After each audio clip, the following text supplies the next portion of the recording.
Para naman sa episode ngayon, ay ituturo namin kung paano sinusuot ang sablay.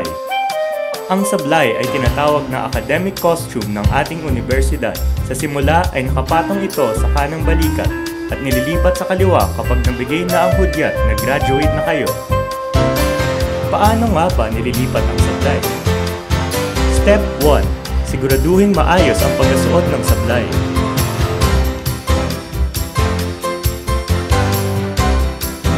Step 2. Ipasok ang kaliwang kamay sa sablay at alalayan sa likod gamit ang kabilang kamay. Step 3. Ibaba ang sablay gamit ang kaliwang kamay. Step 4. Ikutin ang sablay.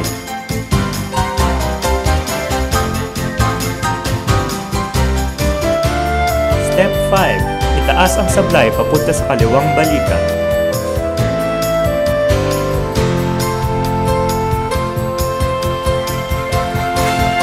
Step 6. Ayusin ang sablay.